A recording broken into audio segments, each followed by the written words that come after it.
Great Sunday afternoon. It is March the 24th, and it is the last. Are we on? Yes. It is the last Sunday of the month. Here we are. We are live on. It is the last Sunday of the month, and it is the final home stretch. Is it really wait a minute. What? Let's fact check on that.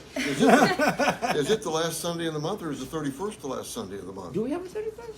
Oh, yes, we do. Oh, yes, we do. It is not the last Sunday of the month. Okay. Angelita's first anniversary is the 31st. The last Sunday. Oh, that's why I couldn't remember. Okay. The 31st of March is next Sunday. Do you need a calendar? No, it's okay. Okay. I think I've already messed that one up anyway.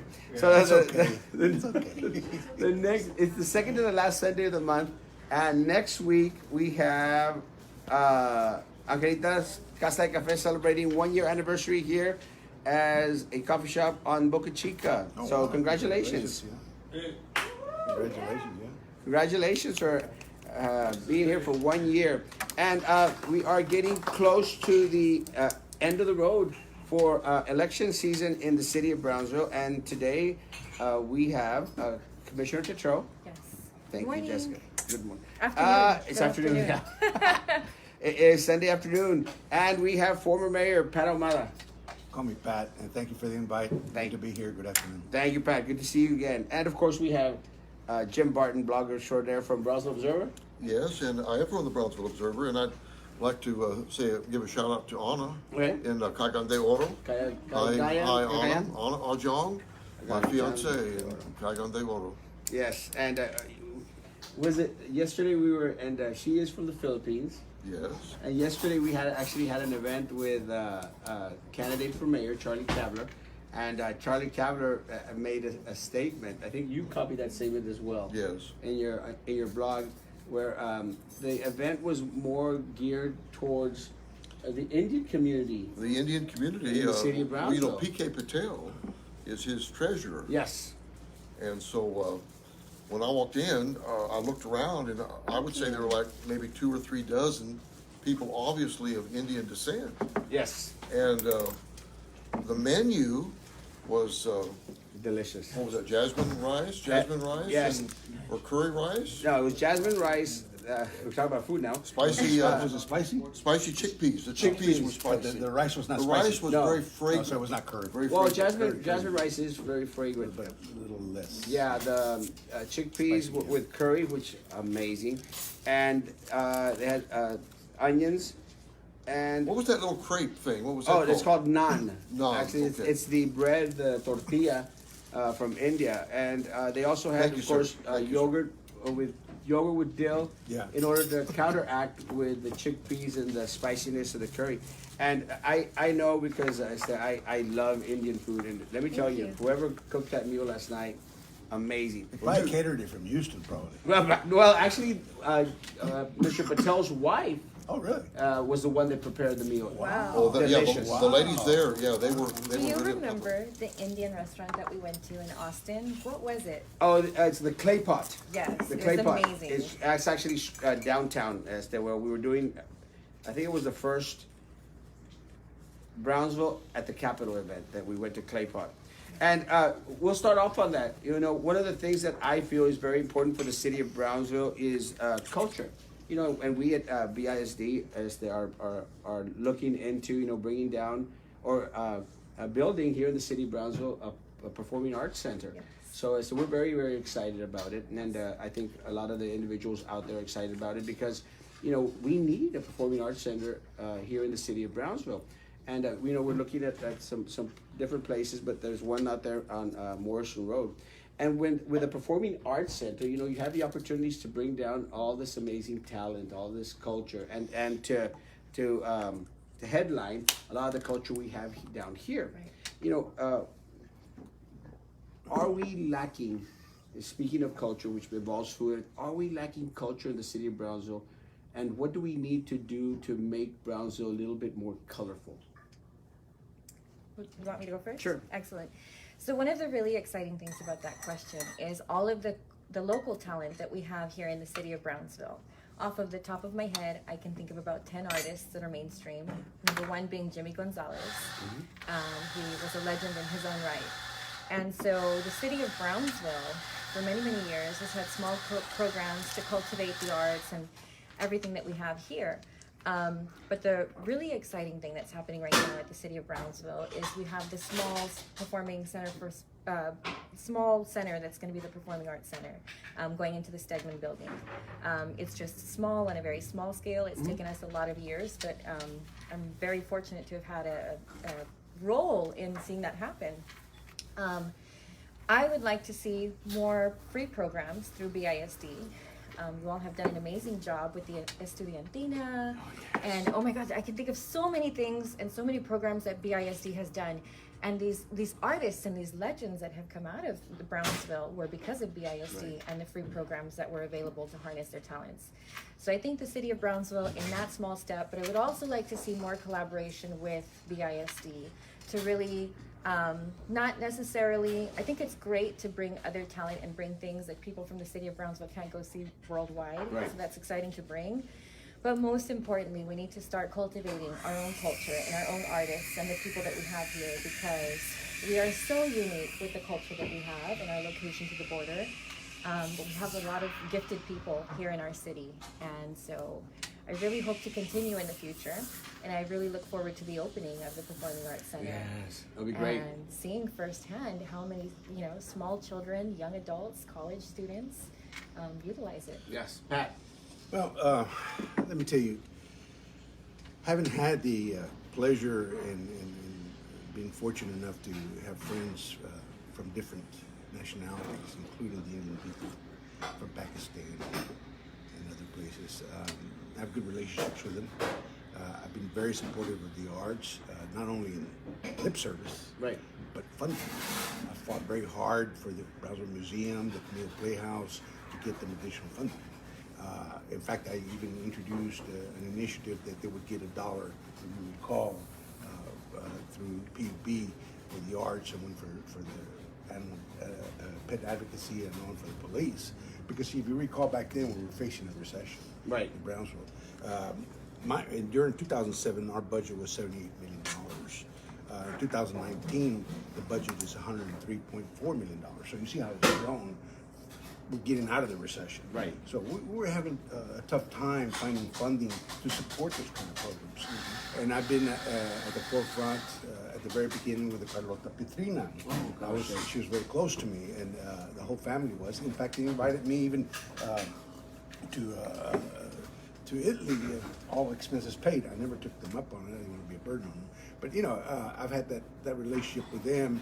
They're gone, but I went yesterday to the Carlota Petrina Museum and Fine Arts education facility where they have children. They teach them for free. Yes. They teach them for free. I went there because they were having a fundraiser.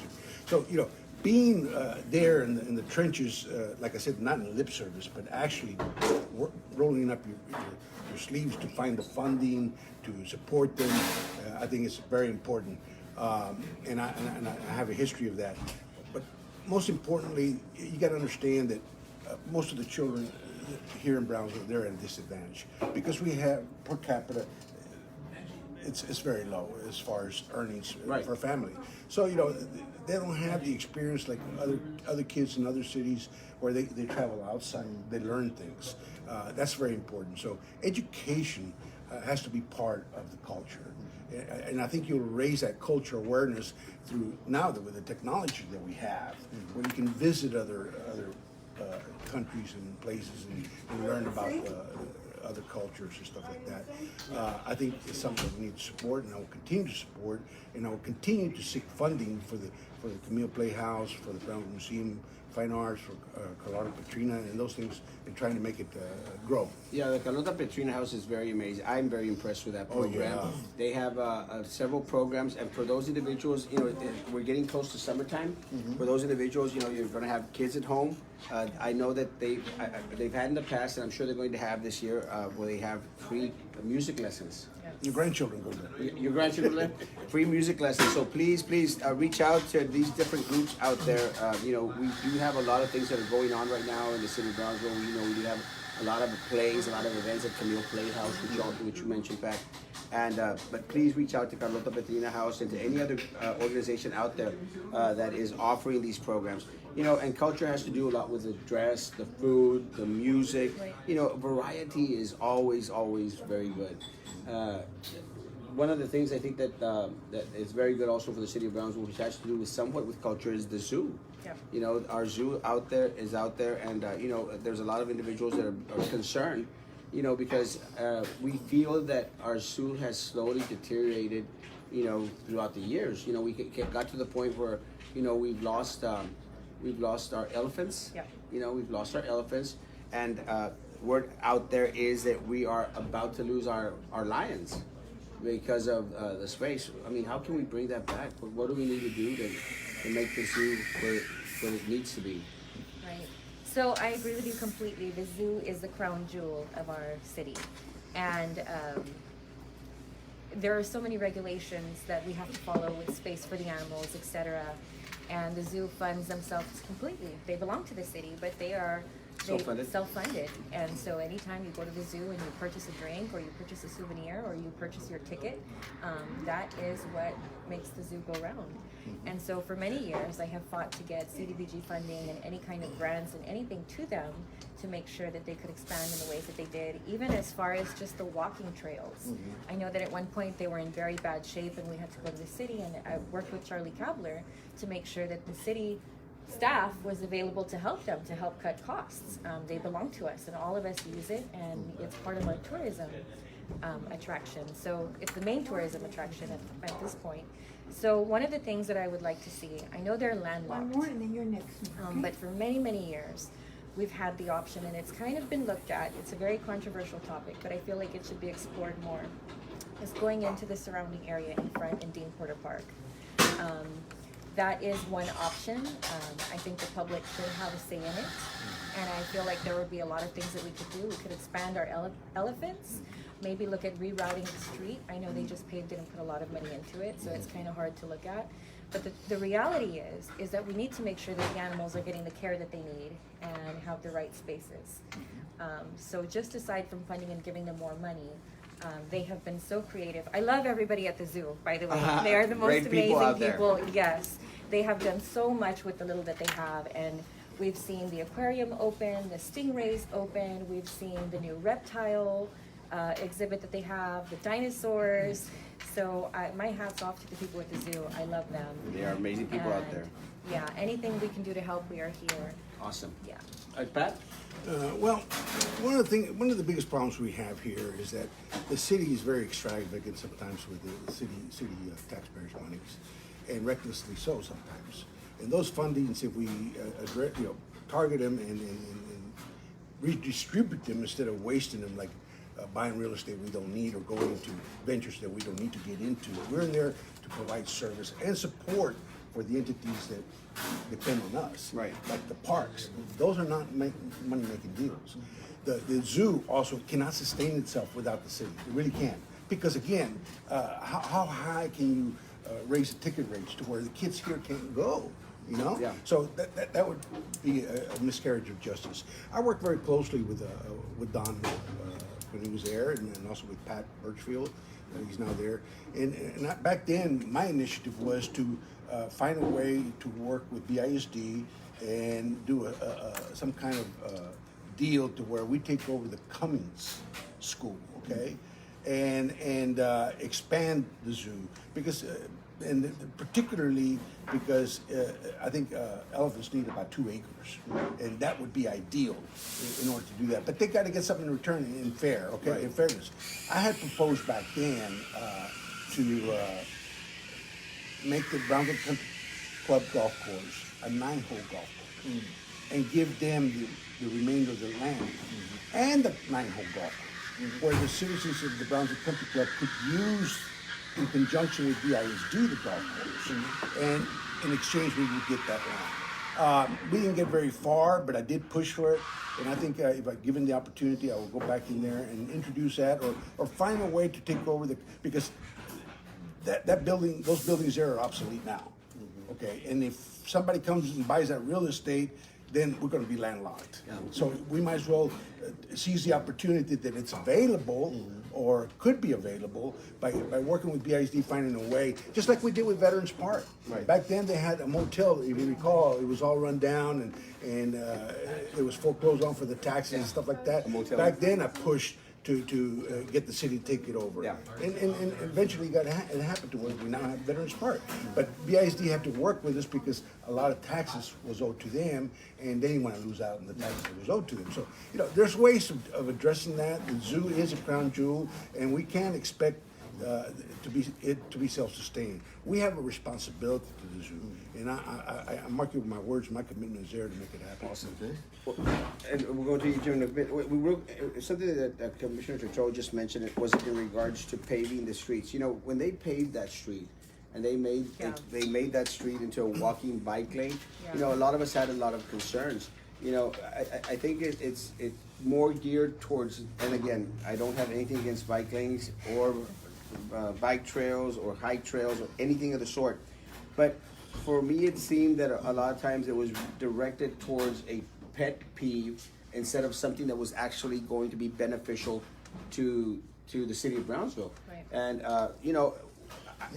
my feeling was, close out the whole street in that little section, and since there is a little curve on the side of the zoo, and make that part of Ringo Street where it connects to Ringo Street, and then just move the zoo forward.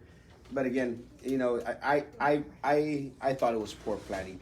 But your suggestion is something that should be taken into account. it should be taken into account, and I think that's where we've fallen short. Bike lanes and hike trails, I feel, are important, and very quickly, so we can go on to other things. How important will they be under a Pat Ahumada administration as commissioner? Well, let me tell you, Erasmo, I'm just a voice, Yes. and I'm only the advocate for my constituents and the citizens of Brownsville. We have to listen to what their needs are and their priorities are, and we have to balance them with what we got to address those needs and priorities. And we have to make adjustments and say, okay, we can do this, we can't do that, but don't ignore it. I mean, put it into your plan. When? Because they have a voice and they want to be heard too, and we have a right and a responsibility to hear that voice, whether it's bike lanes or whether it's a zoo or whatever. So I agree with you. I think the priorities and needs of Brownsville have not been addressed properly. I think it's pet projects. I think bicycle lanes, bicycle trails are great. I'm proposing that we do like for bike safety, because I wouldn't allow my children on the road. The bicyclists have to respect the laws of the road, just like a pedestrian and just like a car. They're entitled to use the road, but I would not risk my family on the road. Yeah. Now, bike trails, I'm 100%, 200% behind them, and I will be behind them. Awesome. But one of the proposals that I plan to take to the city is that, Linear Park came to us in the 90s. Right. Before it was even Linear Park. What I'm looking at is proposing a food court along Linear Park. Oh. So where the city will rent out spaces, lease out spaces for short-term, long-term, and will allow you to put a corn on the cob stand. Okay. And we'll allow you to put a fajita, and no other competitor will be able to allow it in that food court. That way you have the exclusive right to that type of vending. And I plan to introduce that all along Linear Park to where it'll encourage people to walk and bicycle on Linear Park instead of on the road. Commissioner, take a break. So yes, I'm really excited about the future and all of the things that we can do. Going back to the zoo, I think there was two commissioners, Rick Longoria and myself, that voted against the changes that came to that corridor in that area. We were the standalone votes, but you know what? Even if your voice shakes, you stand up and say what you have to say. We voted against it because, it was a large investment when the zoo could have used that area and it could have been rerouted. Aside from that, they changed from 3 lanes to 2 lanes. Oh gosh. And now it's very dangerous when you take that sharp turn. You better be in the right lane after you take that turn or you're gonna have a problem.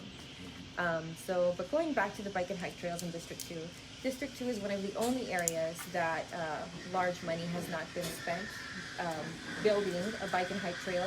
We do have a railroad corridor that goes through there. Eventually, maybe someday in the future, when we have the funds, it can be looked at taking over the railroad. But all of the money, 100% of the money that I have received in District 2 has gone to infrastructure, drainage, streets, making sure that we have sidewalks. Some of the money that was spent are the sidewalks that are along Perkins. Now, when you turn on Austin or Central, there are sidewalks that go for many, many blocks. They lead all the way to Eloy and Elma and all of those neighborhoods where kids were walking into their. I love it that people are like, "What's going on?" Yeah. So I have spent all of my money making sure that we have our infrastructure ready first. Awesome. And I will say that since Pat mentioned food trucks, I will mention that in District 2, Yes. we are getting a food park. Yes. Right here on Boca Chica, if I'm not mistaken, where is the Magic Time Car Wash used to be at. Yes. That's going to be interesting. We already have a couple of them. We mentioned them last week. We have one out there on Paredes Line Road, and we have one here on the frontage road, the Right. expressway. But the difference there is they're locked. Here, what I'm trying to encourage people is to use the bicycles and walk from the courthouse 7 miles up if you want. You know? Right. And along the way, you can stop on a bench, have a taco, whatever you want. You know, Well- exercise. Exercise. And going on hike and bike trails, you know, Jim and I had the opportunity to be at an MPO meeting this week where I took one of y'all's Yes. parking spots, which I've always wanted to do that. Kudos to you. So Kudos to you. I took the parking spot, and I actually took a picture on there. But Jim, do you have anything on that East Loop or what we experienced at the MPO? Okay, on the East Loop. Well, I will say this, it's not dead. Now, we had heard from, I think his name is Pedro Alvarez, and he is the FAR TxDOT rep. Yes. And remember, he went before the city commission, and in a workshop, he actually said, when he was asked, that the East Loop was not in the 10-year plan for the Brownsville MPO. And I had a chance to visit with Deputy Director Vallejo, I believe his name Yes. is. Really And nice guy. he said that is absolutely not correct. And we went to the meeting, we saw that the East Loop was very much on the agenda. Yes. And I don't know at what stage of planning and funding and all of that it is, but yeah, it's definitely in the works for the Brownsville MPO. I think everyone realizes it's very much needed to move the 18-wheelers off of International Boulevard and South Padre Island Highway. Yes, and I think at that meeting, you know, we were at the MPO meeting, and we know that there has been some hesitation from our mayor, Tony Martinez, in regards to joining the MPO and being a part of the MPO and bringing those tax dollars down, TxDOT dollars down to the city of Brownsville. What is your take on the MPO, Pat? Well, you know, You've been there. Yeah, I've been there. I was there. I was the chairman of the MPO. And in this instance, you know, and I'm sure there'll be others if he continues to be mayor or whoever's mayor. In this instance, I support the mayor. Because let me tell you, every time they propose something to us, like remember the college and the university. Oh, gosh, yeah. Okay, taking it to McAllen over there in that area, we end up losing. Okay. We end up losing. Now, he's clarified his position a little bit. Yeah. Now, he said, the mayor himself said the other day, he said that it was 99% done. That's the merger. He said there were a couple of issues in San Benito, and San Benito, Los Fresnos? Is that what he said? Yes. And then he said that's pretty much a done deal. Well, you know, you have to abide by the majority and the vote and what they decide and then move on. But you're asking my opinion? Right. I support the mayor and the fact that he has reservations. I'm not for it because it's hard to get 7 people in the commission to agree. Okay? Imagine when you have 16 people, Yeah, no. you know, and it's going to decide your future down here. Right. Okay? All they have to do is divide us. Harlingen and Brownsville, they give carrot to Harlingen and they get the vote. And they will never get it back. Our own independency as an MPO. So I caution the city of Brownsville to proceed very carefully. I am not for it. I think we should be strong in lobby for ourselves and promote our projects and our interests and all that because I think nobody can do it better than we can. But So, the attraction is to be one of those top 5 MPOs in the state, Yeah. and you have access to much more discretionary funding, and in almost up into the billions, not just millions. But we're not Dallas. We're not San Antonio. We're not Yeah, Houston. but see, with the merger, then you become one of the top One of them, five. yeah. But you see, the And I'm not saying yeah, pro-merger, I'm yeah, just but saying that with the the- controlling block is going to be, believe me, it's going to be the Hidalgo area. Okay, I can Why? believe that. Because they're more powerful, they're more involved, And more they're politically connected politically with- connected. with- So we're going to be left holding the bag. Believe me. I mean, that's my opinion. Opinion, Commissioner? I completely disagree, and I can honestly say that I was one of the commissioners that fought hard to get the MPO merger on the agenda, to change our MPO members, and to look at even seeing, if we should replace our chair. It was very important for the city of Brownsville. I can tell you at least 10 projects. One that I'm currently working on are the medians that are going to go into Boca Chica. Right now we're having about 180 accidents happen a year. We've had fatalities, we have very serious injuries, and that's just here on Boca Chica. The MPO and TxDOT are helping us put in the medians, and where it was done in another area of District 2 on 802 when I was a city commissioner, it has saved lives and saved accidents. Now, you're removing traffic lights on Boca Chica as well. Right. 2 or 3? We're also, yes, we're removing 2 or 3, and we're also synchronizing all of the lights that are gonna come down through fiber optic. So there are so many things that you can do when you have money. That's the moral of my story. Right now, a lot of people have complaints and we don't have the funds to do it. Merging the MPO not only makes us a bigger player on the regional level, but it makes us one of the top 5, and it makes us have more funds, and it translates to things that we can do for our community. And so it was worth looking into. It was worth looking into, and it was worth moving forward on it, because this affects lives. It's not just that it makes your life convenient. It actually saves lives. Our roads are very dangerous. They need to be as safe as possible, and you need to be able to get where you're going as fast as possible. And so by removing these issues and by having money in your accounts, by being able to complete these projects, it benefits the entire community. So it was definitely worth looking into. The way that I see it, the regional MPO merger, you can be small-minded or you can be open-minded. And I chose to be open-minded and see how it would benefit us versus the fears that I had. But you have to have guarantees. Oh, absolutely, absolutely. Yeah, one of the things that we. By the way, Sorry, I hope please. that didn't count as one of my questions, did it? No, of course not. That was my bad. You're good. You're still good. We'll still talk to You gotta fight for yourself here with the roster. I actually got to sit on MPO. as MPO. Yes. I think I sat on. I think your chair or commissioner, a former commissioner. That You're always taking someone's spot I'm always or taking chair. someone's spot. Right. It's part of my career. But I was, I was happy that the city of Brownsville, they approved the night before 5 hybrid buses, Yes. for the city of Brownsville, and we are also There was a Tiger grant. also It's a part of Tiger the, as grant. part of the Tiger Grant. We're also getting 43 bus stops. Exactly, 43 43. bus stops and bus coverings. Why did it take so long for our city to state, hey, it's an issue? That's a $10 million grant too. Yeah. Why did it take us so long? I wasn't there, so Right. I'm not going to answer just to answer. I Well, wasn't there. I'm glad they're doing it. Yeah. Can Well, can I? Oh, yes, go please, ahead. go ahead. All right. Last week we had Judge Robert C. Mm-hmm. Pate, come down, and of course you had a lawsuit against Conti. Conti Yeah. Princess Garcia is not here. She Right. had business in Mexico. Right. Mexico.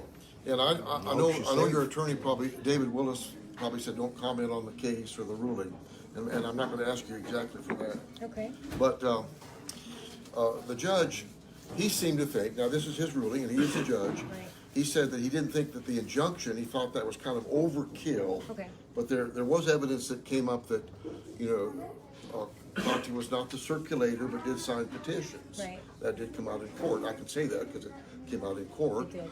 So, just really, the only area I want to get into, your motivation for the suit, what you were trying to accomplish, and how you feel now it reflects on her candidacy and your candidacy. Well, I'm glad you asked, because this is something that not even the Herald has ever asked me, my motivation behind it. When I was circulating my signatures, it came to my attention that people had been signing for people and they didn't know what they had signed, they didn't know who they had signed for. And I went back and I asked, I said, are you sure that you signed a paper like this? And she said, yes, but yours has your name on it, but it doesn't have anybody else's. It didn't have anybody's name on it when I signed it. And they told me it was going to be to pave my street. Right. I said, but this is to get somebody on the ballot. They said, well, no, if you find that my signature is on there, it wasn't fair. So not only that, but people were very upset. They didn't want their name to be on that petition, which is a very big distinguishing difference from, somebody else signed it for me, but I wanted them to. Mm-hmm. And so when we saw that, we went back to the city secretary, we open record requested, and we found that there were 101 qualifying signatures. But by our count, all of the people that had said they were tricked into signing it meant that they were falling under the 100. And it wasn't even to be petty. It wasn't even to say, I don't think you should be on the ballot. But what alarmed me the most is when you have a constituent, a citizen who has been under my care for the last 8 years, tell me, I did not sign that. I signed it, but they lied to me. I'm not supporting that person, and I don't want my name on that petition. So I went to the city and I filed a complaint. I let them know. And the city said, well, you're making a very big accusation, and that's something that a judge would have to see. So the only way that we were able to expose this fraud, because it's fraud, you saw in court, people testified under oath. It's not hearsay, it's not a rumor. Right. People openly came out and said, I did not intend to sign that if it was for that. I was told something different. So when that happened, my only response is, this is fraud happening in Brownsville. This is happening in the city of Brownsville race. It went to a civil court. I believe it should have gone to a criminal court, but we all know how long the wheels of justice take. It's not to say that it still will not wind up in a criminal court, because they testified under oath before a judge. You heard the judge say there was obvious forgeries and fraud that took place. But my only way of defending these constituents, I feel secure in my place on the ballot. I know my constituents, but the only way to get the message out to the city of Brownsville that fraud is still happening and that it took place in this race was to file that lawsuit and go get before a judge and have people swear under oath and show the public, as you were shown, that something very wrong happened there. And before we go into asking Pat, I didn't have the opportunity to be there on Friday because I had some meetings with our students who were performing up in Harlingen area. Right. But if I understood from the article in the Fading Herald, was that the judge ultimately decided that the intent, when the people were asked if they had any opposition to them for y'all's opponent to be there, they said, no, we don't care if she runs or doesn't run. Well, that was not everybody. There were people that did not know what they signed or intend to sign it. Jim can tell you. Pat? Well, I think she's saying a lot of things that can't be verified. I think it was petty. I think you got to understand how it works. Just because they sign your petition doesn't mean they're going to vote for you. Right. The vote is sacred. You go in there, you vote for whoever you want. And if somebody signs her petition and signs my petition for the same race, it voids the signature. It was the second one, no? The second, first one, yeah, the it first one doesn't- is accepted. Yeah, second depending one on the is day, denied. Right. okay? It voids it, okay? Right. Or you can challenge it, okay, Right. if you want to, on that particular note. So I think, to me, it was petty. If you recall, Atkinson filed a lawsuit against her back then when you recall, I think the voters are smart enough. They want to see your resume. They want to know what you're going to do for them, Right. and they want to see you engage with them, and whatever they feel comfortable with, for you to win their trust and vote for you. And that's what this is all about. I think I can only speak for my signatures. I picked up my signatures, and the people that did help me, they weren't allowed. Those signatures weren't allowed because they did sign it, but they needed to sign it before a notary. Right. And since it was on the day of the deadline, I had enough signatures that I picked up myself that they gave me back those petitions with the signature, but unnotarized. So I went through the process. I'm not going to dispute my signatures with hers or anything. I'm going to take it to the voters and let them decide who they want them to be their advocate and their voice on the city commission. And Hopefully they'll vote for just to Ahumada. clarify Sure. real quick, a lot of what he said was not true. So the purpose of it was that we found people that did not intend to sign and were lied to what it was about, and it was exposed. And so Right. it's not to say that it's not verifiable. It came out in a courtroom, and that was our intention. So those transcripts exist, the video exists, and now You know, It you can really never. The most important thing is, just as the vote is sacred, somebody's signature is sacred. Right. And when you forge and fraud that, it becomes a legal issue. In hindsight, you know, and I does it now that the ruling is that the candidate can be on the ballot, you know, does it make the candidate more viable, more legitimate? more legitimate? And in hindsight, I mean, would we have done things different? No, I would have done everything the same way that I did, because the people whose signatures were fraudulently used had the voice to let it be known. So now the community knows. The testimony is there. It's in the transcript, Right. in the video. Now we should point out that Conti Prestes Garcia did take the fifth. When she was asked to testify, she said, on the advice of my attorney, I am pleading the Fifth Amendment. So she had an opportunity to defend herself, and she took a constitutional opportunity there to I'm take not the here to Fifth defend Amendment. her, but I'm gonna tell you this, having gone through the process, I was given the option to testify or not testify. My attorneys, again, just for because they're attorneys. Right. And they're afraid that, never ask a question that you don't know what the answer's gonna be, okay? And don't let your emotions take over you, okay? When you're in this type of situation. So just because she took the fifth doesn't mean she was guilty. It means that she listened to her attorney, Right. and based on the advice of her attorney, I'm not here to defend her, Right. but based on her advice, and I think I can't fault her for that. No. You know, No, so, a judge or a jury Yeah. can't determine Fine. that she's guilty. No. So But I think to here the make it- voters have to decide. Yeah. Okay, To make it I very- don't think it's going to affect anything other than who they trust with their vote to represent them in District 2 as their advocate. I Right. think. To make it very clear, it was a civil court, it was not a criminal court. Right. I believe things could have been different. If it was a criminal court, that's not to say this issue will never be taken to criminal court. Right. And it's important, I believe it's important now that she run, but to me it was more important that people know what happened Right. and how she became a candidate. If you remember my write-in candidacy, I did turn in my signatures and I fell one signature short. So I had to run as a write-in, and that was a tremendous uphill battle, and I'm the only person in Texas to ever win as a write-in. Right. So that's not to say that somebody wouldn't win if they were a write-in or had been disqualified or et cetera. You can still run. Right. But it's important to follow the rules, and the rules are there for a reason. The city charter is implemented for a reason, and it's not right that everybody else has to follow the city charter, but that somebody can do this and get away with it. Yeah, and It's okay that she's on the ballot. I So- just wanted people to know what had happened and that there were signatures counted that people did not intend to be there. Right. And I haven't gone through the process yet. I haven't been right there at that process. But always listen to your attorneys. And Yeah, if there you your go. attorney says, plead the fifth, please. Plead the, and I think, and you know, I've known Ms. Presas for a while. She is one of those types that probably it took the attorneys a lot to convince tell her. To tell her. Yeah, she probably wanted to be on the stand. Yeah. It's there. But the question that I'm hearing, the question that rises based on her response is that it may end up in the criminal court. Right.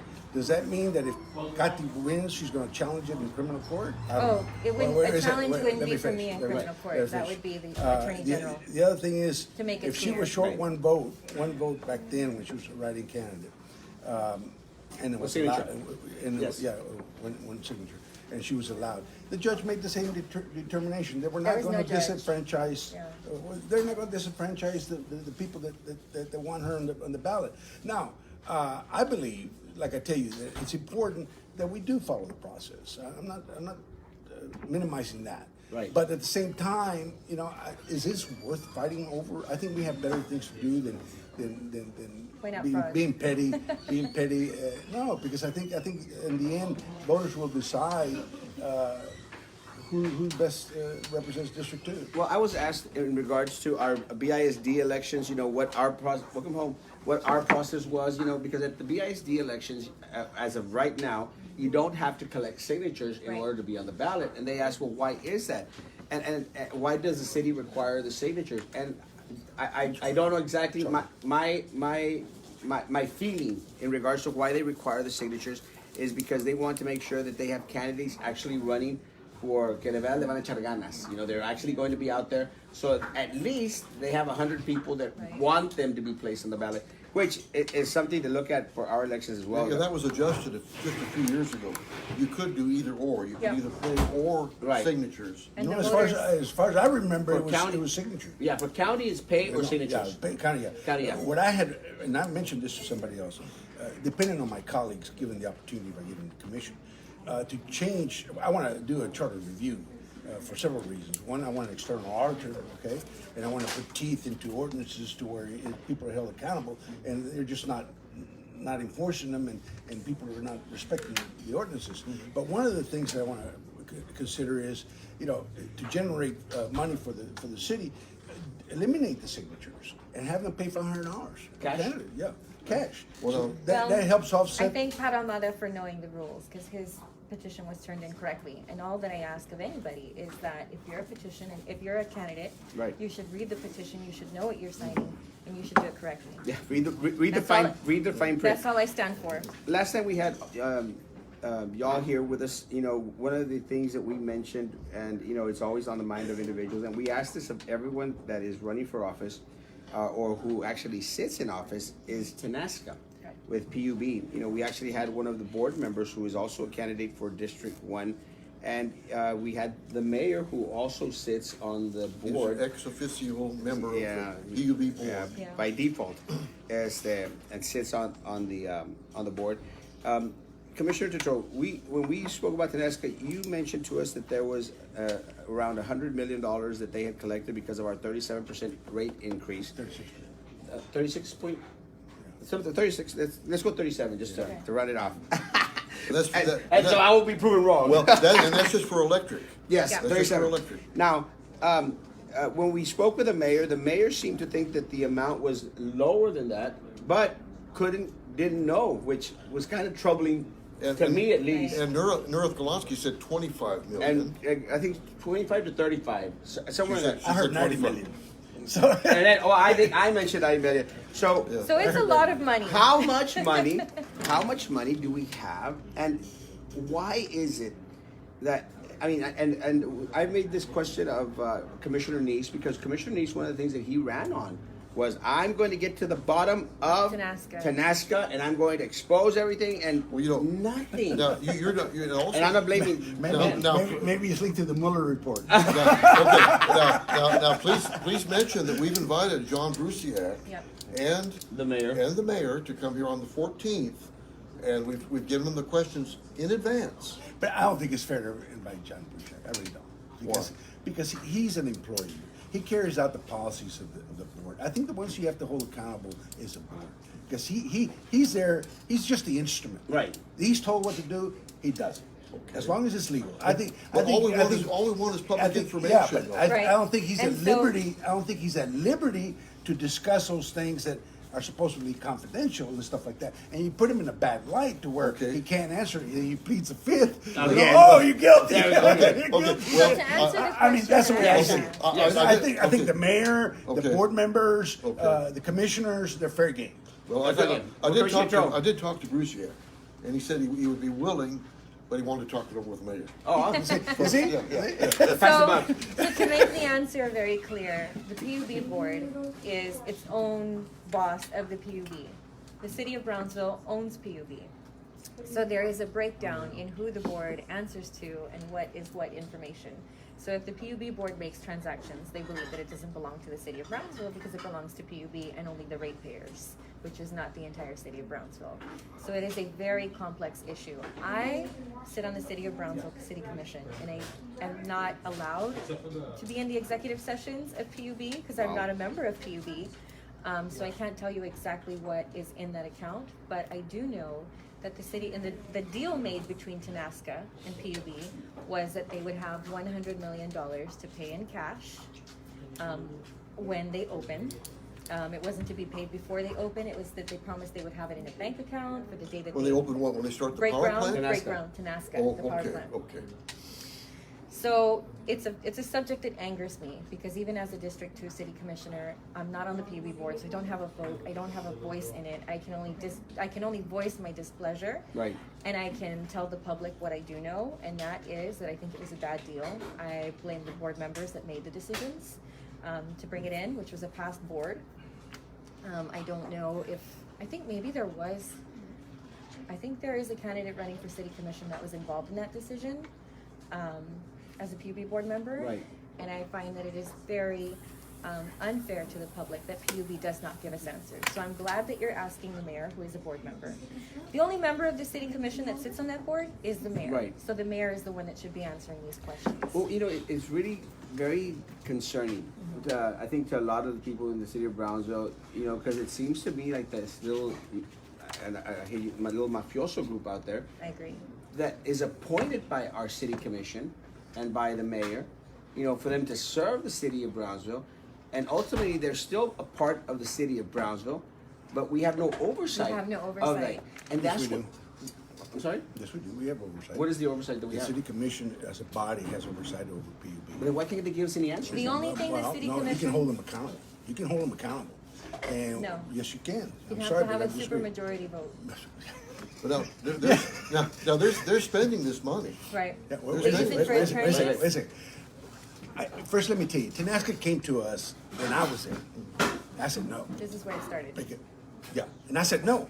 Same thing like Casa Nylon came to us, and I said no. Okay, I'm gonna praise you. First of all, we have no business partnering up with a private entity to build a power plant. We can do that ourselves. We don't need them. Right. They want They want all the benefits from a public entity With no risk. With no risk. Okay. And we're doing it all for them, and they're benefiting everything. So that was a bad deal, like she says, in their every end. She voted for the rate hikes. I didn't. Okay. I think, I have petitioned the Attorney General. Yes. Okay? You know that for a fact. Yes. That I have petitioned the Attorney General, and they have turned me down. Not once, but 3 times. Okay? And I pointed out that citizens have a right to know what's in this contract. And I've been turned down because they claim that there is the possibility that it's going to happen. It's going to be brought to fruition. But I think it's happened. We waited long enough, and the money should not be spent. It should be returned to the ratepayers. Right. I agree. It's not PUBs, and it should not be spent on anything or for pet projects or anything. It should be returned to the ratepayers. The other thing is, as your commissioner, unless there's something prevailing that ties my hands, okay, I will make sure that that's brought out to the public. And I'm gonna tell you how I'm gonna do it. And this is the difference between me and her. My experience, the fact that I think out of the box, and I introduce initiatives. I introduce a lot of initiatives that brought to fruition. The initiative I will introduce, if we can't bring it through our body, or Right. commission, I'll take it to the commission. Hey, I think it's time we open it up and let people know. They say no, then I will invite the public to petition the Attorney General as a community, not me by myself writing a letter as an official, but as a petition from the citizens of Brownsville that they want their money back, or they want to know what's going on, and they want a timetable for performance. This can't be perpetual. It can't be indefinite to where they keep the money and they keep the rates haven't Still the same. the rates haven't been lowered. No. Okay, so if there's no hope of building that thing, Give us back the money. no, stop the rates. Right. Roll back the rates. Okay, so I think the initiative to collectively, as a community, to petition the Attorney General, not Pat Ahumada as commissioner, but Pat Ahumada with the citizens of Brownsville, I think that'll open up Pandora's Commissioner box. Tetreau. I don't think it's ever fair to tell the community, if you make me an elected official, I will lower Tenasca, because it's not within the city commission's power to do it. The rates. The rates. It has to be the PUB board. And so I believe that the PUB board should be held accountable to the public. Right now, we have a commission missing 1 member, so I see it very hard that anybody would ever get the votes to start removing members by a supermajority. There are rules and regulations that are followed, and the answer is whoever signed that contract, whatever GM, whatever anybody, should be held accountable by the PUB board, which is why I tell you these answers should go to PUB and their board members. I can't speak for them, and it's unfair for any candidate to ever say, well, if you elect me, I'm gonna go beat up on this guy. You can't do that. Now, A supermajority is there for a purpose. If you don't like the way PUB is operating, hold them accountable. Got it. That's a supermajority. So Yeah. can there be a semi-commitment? And I know we don't make promises, before elections, or if we get elected. Can there be a commitment, being that right now there's one spot open on the PUB board, and there's about to be 2 more coming up Right. in very near future, and if one of the board members is successful in the city commission, there'll be 3 spots open on the PUB board. Can we work together as a city commission to finally put regular, normal citizens of Brownsville on that board that will actually take action and serve the community instead of serving the board? I mean, can we start changing that culture? I agree, 100%. That's the way it used to be. We put business people on the board. Ray Lopez was one of them, very instrumental in the growth of PUB. So you have some very good people that we had in the past, and I think we need to go back to that, to where it's not political appointments, some hack that has no clue about business, has never been in business. We need somebody there that knows and understands utility companies and business. I'll guarantee if you put someone like, I'll just throw a couple names out here. Someone like Daniel Lenz, someone like Dino Chavez. Oh yes, I love You- Dino. you He's a would- wonderful. Maybe the G-Brick opening. You would He's not, a businessman. that monkey business, they would Yeah. get to the bottom of it, I'll guarantee you. I agree. Any questions, Jim? I do. Go. I've got a man keeps bugging me daily, Pat, about the check. He's writing in Spanish. What about the check? What about the check? What about the check? What about the check? So you're ready for this? I'm not What going. about the Okay. Now let me just set the stage for this because it was like 2008. It was a check for $26,139 that wound up. I don't think it was your personal account, but I think it was an appraisal account that you had, and check wound up there, and then you went off to Tampico to represent Brownsville for Mexico City. Mexico City, and you came back, and I think was it Pete Gonzalez that informed the police so that He signed the complaint. Okay, signed the complaint, and then you had a meeting with the police chief, and so I'll just let you take it from there and tell us Okay, about that. it's an important question that you want me to address, and I'll be more than happy to address. First of all, I went through 2 trials. Cost me $200,000, and I was found not guilty. And it was very simple why they found me not guilty. But let me give you the background on it. I was going to Mexico City on the Weir project, and that morning on my table, there's a bunch of papers there. There's a check there. I had lost my glasses. In fact, I was depending on reading glasses at the time, and I didn't have my reading glasses either because I didn't have it. But anyway, I picked up the check and took it to the bank, thinking that it was an appraisal check, and I deposited it into the bank. 3 weeks later, Hugh Emerson calls me and tells me, Mayor, there's a check in your account. We'll return it. And I have overdraft privileges with Hugh. He testified. I had $10,000 worth of overdraft privileges at Plains Bank. And over here with Hugh, I had plenty of overdraft privileges. So there was no problem there. But anyway, he tells me there's a check. So I said, return it. And he returned it. And immediately I went to Pete Gonzalez, and I put it in writing. It's in writing. I went to Pete Gonzalez, and I told him, look, there's a check in my account that I don't know how he got. I want to know how he got there. He told me, and I swear to you, my mother's grave, my wife's grave, my daughter's grave, my son's grave. He told me, Mayor, we can take care of this internally. There's no need for it. There's nothing lost here. You return the money on the same day I was notified. I said, Pete, we can't do that because if we do that, it looks like we're covering something up. I have nothing to hide. But then, and I'll say it here publicly, like I've said it before, we had a vindictive police chief, Carlos Garcia, okay? And he's welcome to sue me, and I'll be glad to take his deposition. He grabbed on that, okay, to try and frame me. And he did. And it cost me $200,000. I went through the process. I was looking at 30 years in prison. They offered me a plea that nothing would be on my record if I just accept the responsibility and tell them how I got the check. In my testimony, I testified and I said, look, I never set foot on Pete Gonzalez's office, not in the 90s and not now, because I had no reason to set foot in the finance department, okay? I never set foot in there. I would like to know how I got the check. They have a log.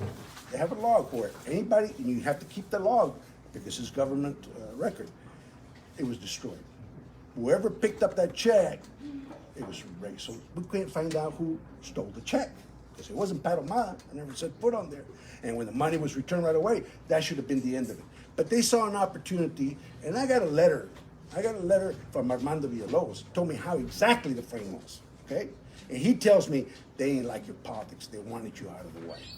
Okay? So that's what happens when you get to be in a position like I am. But I'm willing to take the chances again. I'm afraid of nobody.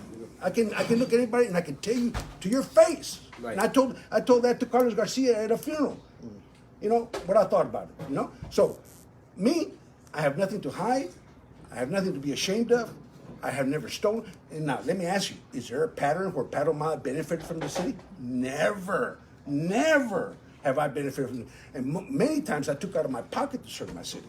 And remember, I paid the first time I ran for office. It cost me $160,000 out of my pocket. It's in the record, okay, to serve my community. I've always wanted to serve.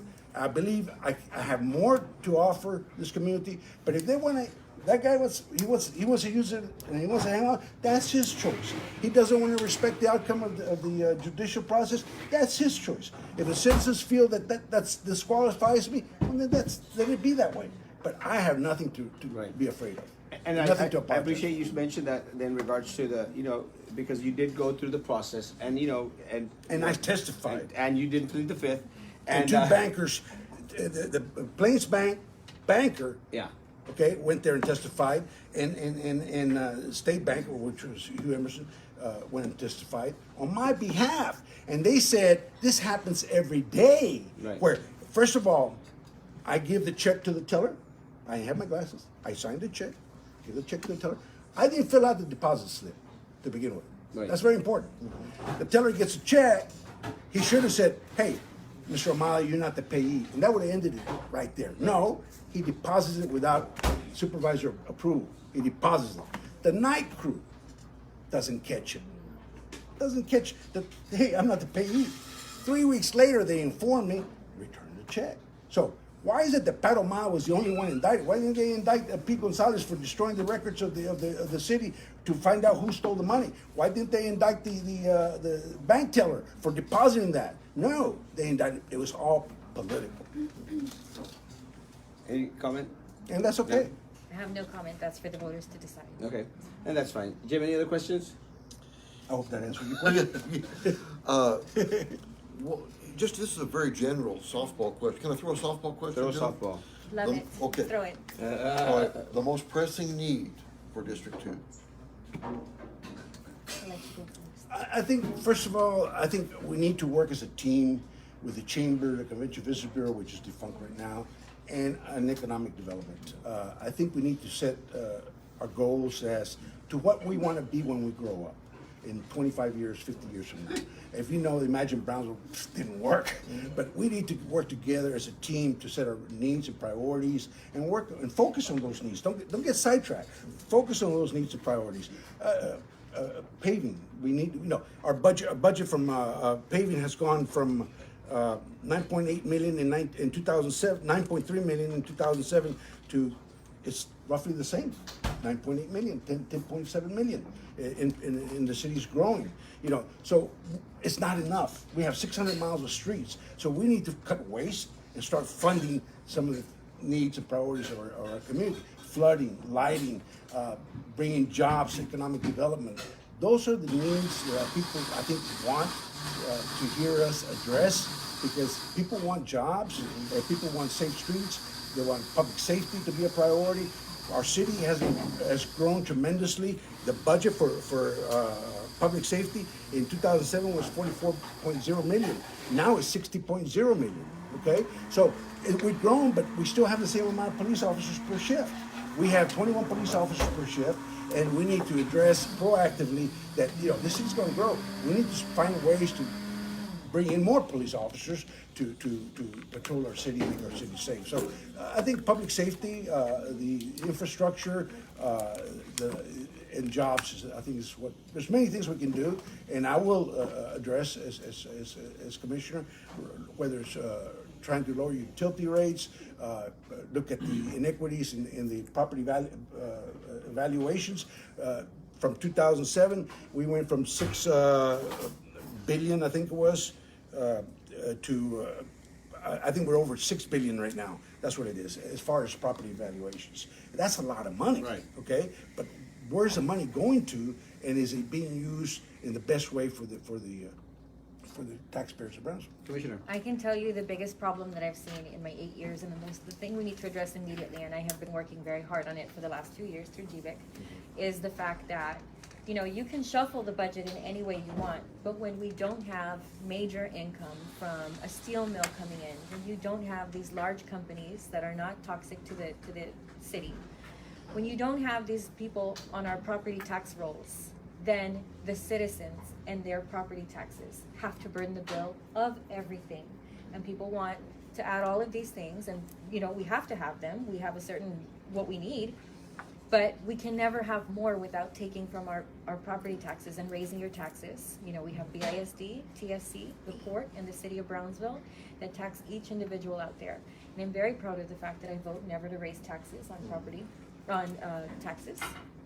But what we need to understand is if we're not attracting these companies, if we're not attracting people who will pay, you know, multi-million dollars or every year on their property taxes. This steel mill that wanted to come in that I don't even know if I should be talking about or not, that would have doubled our general fund, just in property taxes alone. So if we're not aggressively going after these companies, then we are never going to have money in our coffers, and it continues to come out of the property taxes of every single person here. And I can raise taxes 22 cents like BISD before you got there, right? That was before 11 you. and a quarter. 11 Yes. and a quarter. Can you imagine the people in our community and the property taxes they're having to pay and what they're receiving in return? If we don't go find money elsewhere, if we don't bring in industry to the right areas, plan the right way, we will continue taking from every single taxpayer and property owner here in Brownsville, and that is wrong, very wrong. Is it time to end GBIC? That's a good BCIC. question. I don't think it's time to end GBIC until you have a solid plan in place that can be attracting and bringing in heavy industrial. I know that GBIC has been very successful with CK Technologies and their expansions, taking over the Titan tires. We can talk about Titan tires or Fly Frontera that you and I were brought together by, I think Jim too, before my time, and the millions of dollars. I can talk to you about the multi-millions of dollars that we lost through Titan tires before, when they took our money and left town, and I think left their stuff in their building and left the city in disarray. I can tell you that we've had one company since then leave us, which was T-Mobile. And we had proper clawbacks in place where we were able to regain our money, and because of GBIC, bring in a new company 1 month later so that people wouldn't be out of work. Excellent. They were paying almost twice as much as the company before, so it turned out to be a win. So I can tell you that somebody has to be at the wheel, somebody has to be in charge, and somebody needs to continue. Greyhound Buses, which is in District 2, and I worked very hard for when I was the chair of GBIC. They're going to be creating about 600 jobs, minimum job paying $19. So that's 600 people from District 2 and the city of Brownsville that are going to have jobs. You need to be bringing more in. You need to be offering opportunity. You need to be giving relief to these people who pay their taxes and don't receive services. And for so long, failed leadership before my time created these gigantic holes in our city, and Right. people feel burned out. And I don't blame them. And I work very hard to make sure that we're able to bring jobs, and SpaceX and everybody that's following SpaceX and Greyhound and CK Technologies and SATA and there's 3 more, but we'll talk Yes. about that on another day. But I have been very hard at work, and I do make sure that drainage gets taken care of. I do make sure that paving gets taken care of, but I'm a mom, and as you all know, moms are capable of doing a lot of things. And so as a District 2 Commissioner, my role on GBIC has been to also provide in those ways, because other people have never wanted to do it before, but I do. Thank you. Pat, GBIC, BCIC. I think GBIC and BACIC serve a purpose, and it's a good purpose. But I think we need to take politicians off these boards and appoint people that have a business background.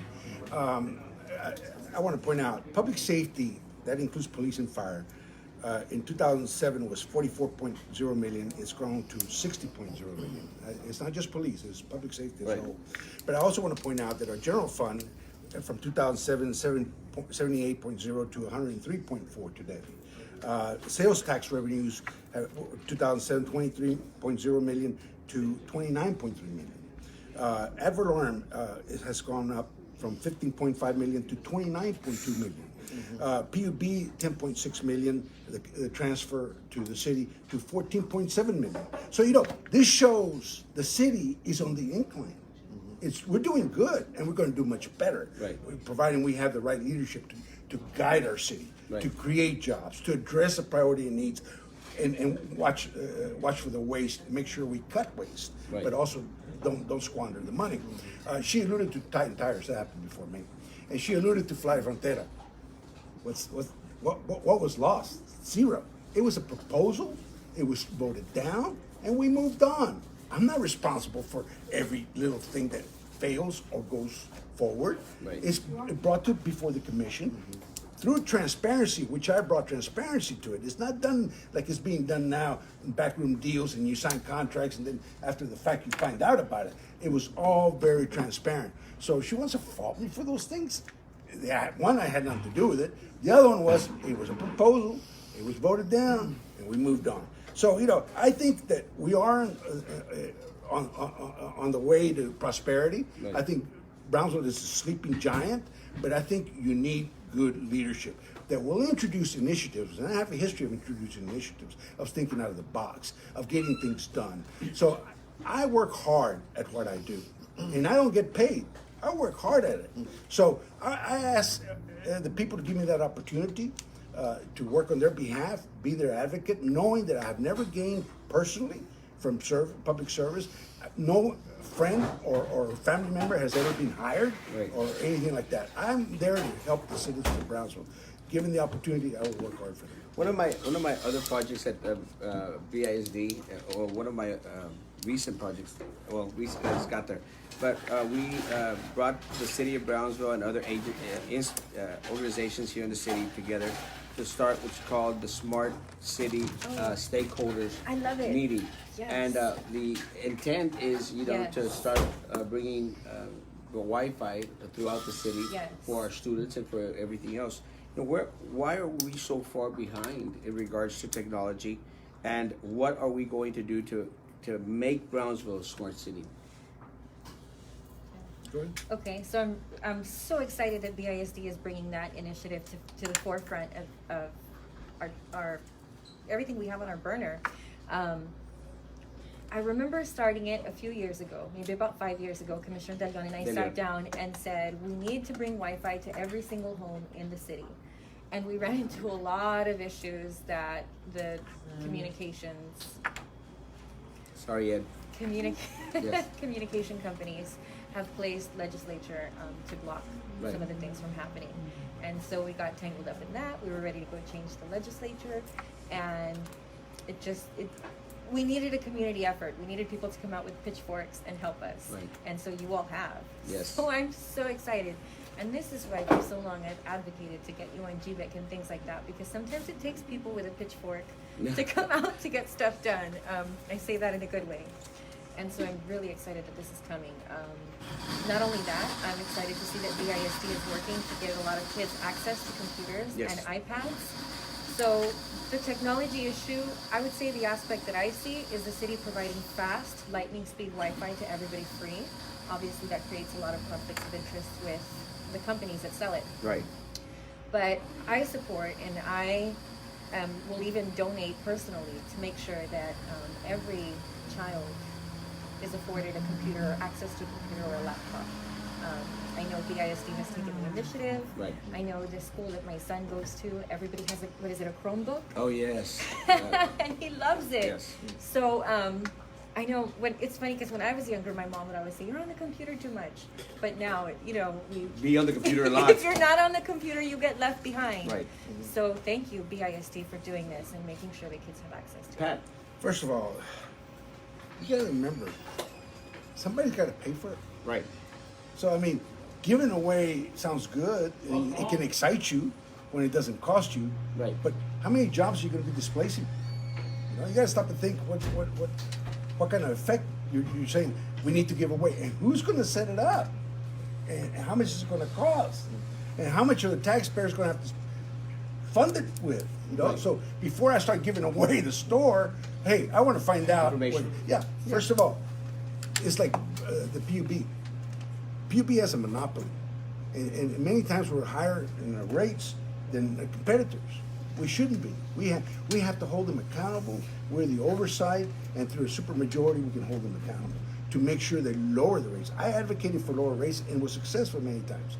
We need to continue that. Now with the Wi-Fi, that's the same thing. We need to find out what are the rules, okay, and play by the rules and do it the best we can, but without being a burden on the taxpayer. I can't support that. Well, and I will say, just to bring a little clarity to the issue. You know, we did bring the different entities together, which included Spectrum, Yes. T-Mobile, Sprint, AT&T, Apple. I think Windows was also involved, and they are excited about the program. I know that the city manager, Mr. Bernal, is also very excited about it. He spoke at our forum, at our meeting. And what the hope is, you know, to bring all these entities together and to bring all our grant writers together. You know, include the City of Brownsville grant writers, BISD grant writers, TSC grant writers, UTRGV, and even UTRGV was very much on board. So that's going. Our hope is, you know, to go out there and find federal funding, you know, to bring the monies down and to make this a reality, because other cities have it, and have done it, and they've been very successful. They're very pleased with it. You know, we need to do the same. Any final? Just, two very quick loose ends. Yes. The MPO meeting where you served. Yes, where I served. Something very disturbing came out of that. You know, they're getting the Brownsville MPO is getting $20 million annually for projects in the city, road transportation related projects. If the money isn't spent, that carries over to the next year. Right. We were informed that last fiscal year, the carryover was 19.3 million, which means they only spent 0.7 million on projects. So someone needs to accelerate the projects, get them presented, get them qualified. So we're not even doing that. Isn't that pitiful? Isn't that pitiful? Yes. Okay. Hey, it's going to get better by joining Hidalgo? Yeah. I don't think so. Okay. They're going to carry the money over that way. All right. So here's another observation, and people won't like this, but we need a new GBIC board. Now, no one attends more GBIC meetings than I do, including the board members. That's the honest truth. And every meeting, they're having difficulty getting a quorum. You've got $5 million of tax money to be dispersed, and we can't even get 3 members to show up for a meeting. Now, we need to change that. We need to get a board chairman he should know by noon if we're going to have a quorum or not. Right. We shouldn't wander into the meeting and say, are they going to show up? No, they shouldn't work that way. But we need a new board. And I agree with no politicians on the board. The whole purpose of the 4A fund is to remove it from politics. Right. There's some politicians I wouldn't trust to run a snow cone stand, much less sit on a PUB board. I mean, the GBIC board. Well, I'm going to have to agree on that one. Let's end it here. Any final comments? Any final statements, Pat? Yeah, based on my experience of almost 30 years, I think I have something to offer. And as a concerned citizen, I think I've worked in and out of government. My mission is to introduce initiatives to cut waste and redistribute those savings to public safety, street paving, and lighting, whatever needed. Brownsville has a shortage of police officers. I intend to address that proactively. Street paving, like I said prior, 600 miles with $10.7 million budget to address that is not enough. Look at all the potholes we have. It tells you it's not enough. We need to double that budget, but again, we have to work collectively with our city manager and the commission. PUB, there's a lot of waste there. We need to cut some of that waste to reduce the utility rates and hold them accountable. Because if we don't do that, that's our job, and then they continue to grow and fat and complacent, and we're paying for it. So jobs is important for Brownsville. We need to revamp our approach to economic development, and I think we need to compete with other cities. And one of the things is on my radar is bringing international flights. It doesn't have to be flights from Tetreau, but I mean, we need international flights. It's very important to this airport. I agree. So and the right type of industry, not just any kind of industry, the right type of industry that will benefit the city of Brownsville and the citizens. But I think the economic development has to be in concert with the chamber, the Convention Visitors Bureau, and the economic development entity that we choose to fund and work with. But hold them accountable. Performance. Otherwise, the funding gets taken away. Remove the politicians from the JBIC board. The charter review. It's very important to have a checks and balances. We've seen what's happened with administration that has that complete authority. He's not held accountable. So we need an external auditor, and I think the charter review can give us that opportunity to create external auditor, keep check on administration, to make sure that we're on top of things and holding people accountable, and make sure we're running efficiently and in the best way to serve the citizens of Brownsville, but to avoid mostly the past mistakes and because we've made so many, right. And it's been very costly. Do you think that $26,000, $139 check was costly? Look at the flagrance of how they squander money. They should be in jail. I've been a pet advocate for many years, right. And that's very dear to me. But if you notice, when Look I was at the tie. yeah, look at the tie. I almost look at my coffee cup. Yeah. I was a pet advocate when I was elected last time and the time before. But it is not the only issue. I have to balance it out. Right. At the same time, I hope to work with the citizens of Brownsville to where we can introduce a plan to where Brownsville will become a reality of no kill within 5 to 10 years. I want to work very hard for that. Given the opportunity, we can do many things, but it takes the voters of Brownsville to care and go out and vote. And I invite them to vote. Give me the opportunity to work with the city commission. I guarantee you, you're not going to see a Charlie Atkinson on the board. You will find a Pat Ahumada. It's quite different being mayor and a commissioner. A mayor has to give direction and set the pace, okay? Right. And he's got to keep things going and dealing with so many personnel. I'm just one vote. I'll sit there and cast my vote. You're going to be a blocking lineman now. Yeah. There'll be somebody else a quarterback, okay? But I'm there to support them making the city the agenda. And I will work to make the city the agenda.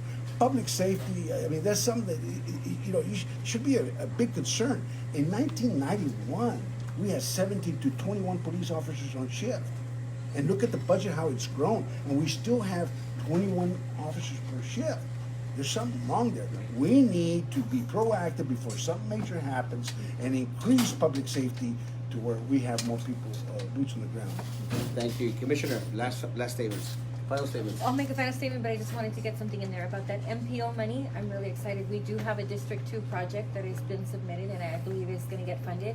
And that's the fixing of Coffeeport Road, that very narrow stretch where we've had a lot of fatalities. Oh, yes. I lost a friend there in junior high who was walking along that street. So one of the submitted projects is in District 2. Right, with what does it have? It has no shoulders, right? No Same thing as Dana. So we're going to go ahead and widen it. Dana is also another project that is on that MPO list, widening it and getting the sidewalks for Breeden. Yes.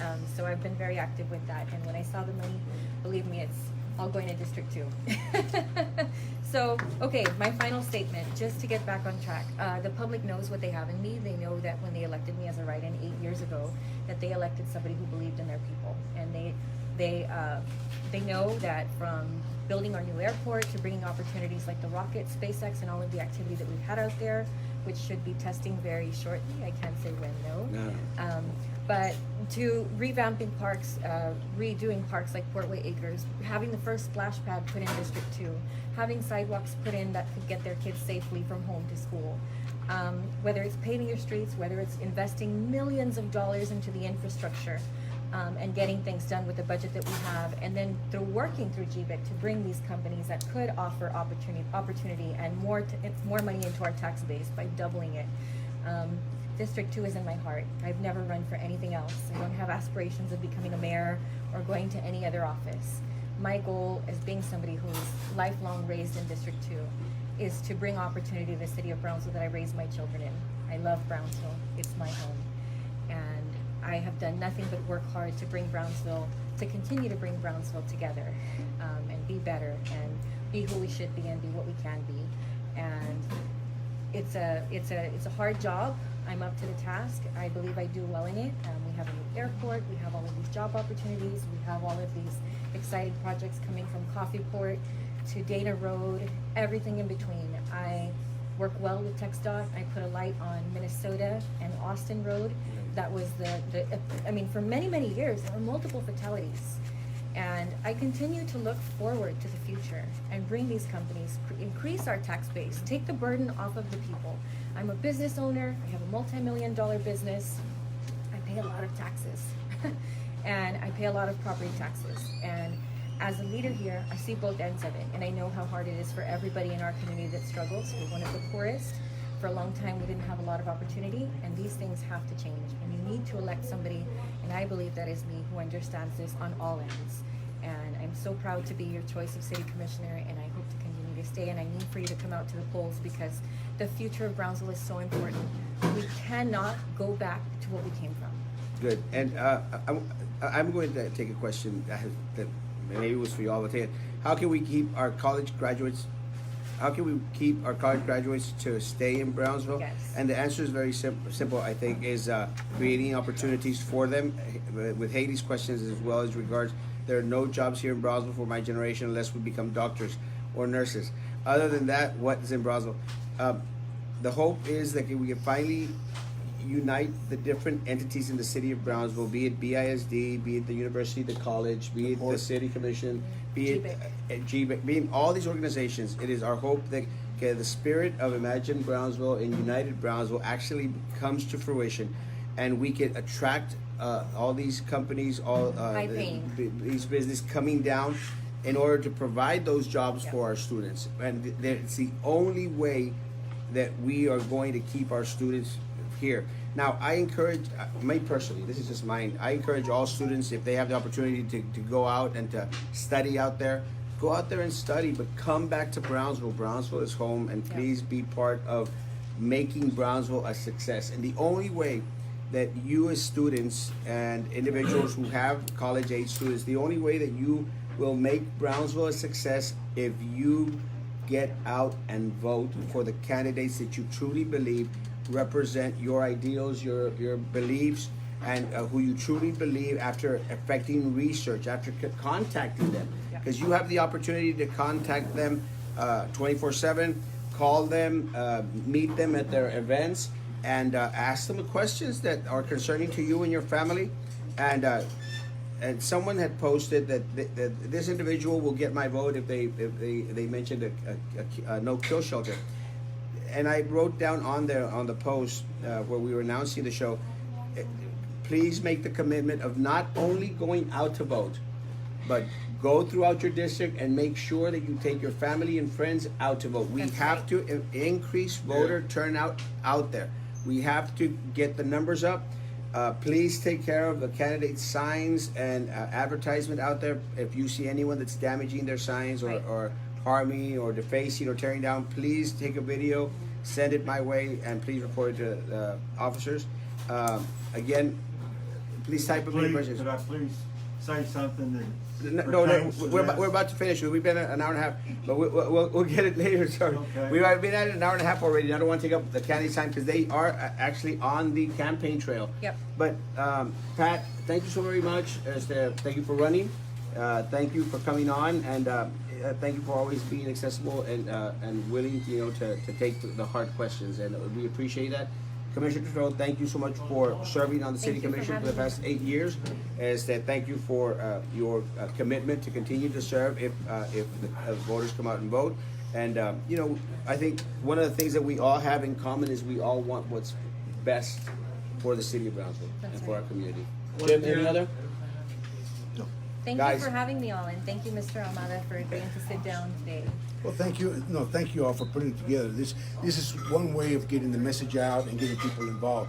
It's unfortunate that there's so much apathy in this community. Too much apathy. By raising awareness through you and others, I think there's some hope. There is hope, guys. We won't be here next week. We might be recording. breaking? We might be recording from Philadelphia. No spring breaking. I still can't. Philippines? I still can't wear a thong. Bye. Oh, God. Get that and try and get that picture out of your mind. Try. But we will be in Philadelphia for a conference. Myself, I won't be taking Jim. We might, if I could get some of the BISD board members that will be up there, we might do a live show all the way from Philadelphia just to let you know where we are in regards to BISD. But continue to reach out to the candidates. Any upcoming events, real quick? Yeah, I got. Well, I'm working. I'm working hard. Oh, just any- like everybody else. Any meet and greets or any? I'll be having, but I haven't fixed it. Haven't announced yet? Any meet and greets upcoming? I'm sure we have one, and if anybody ever wants to The, stop the, by, the they police can- forum is April 3rd. April 3rd, that's Yeah, right. at the event center. Everybody's welcome. If anybody wants to stop by and talk to me, they can always stop by Car Wash Plus. I'm Good. always there. That's my campaign headquarters. Yeah, reach out with the candidates. April the 3rd at the event center. Do we have the time? Remember? I think 6 to 8. I'm Well, sure you'll post. We'll be posting regularly, Yeah. so 6 to please 8. attend the events. I mean, don't let these events go without your participation and without your input. Please go to the events. Go out there. Again, thank you, Jim. Thank you, Angelitas Casa Cafe, who's celebrating 1 year anniversary. Thank you for everyone that joined the candidates out here. Support local business. Please be ready to go out and vote. Register your family and friends to go out and vote. If you don't vote, as that you are part of the problem. That's right. Have a great week. God bless. And if you don't vote, you're part of the problem. Bye, guys. Thank you. Bye, guys. Yeah.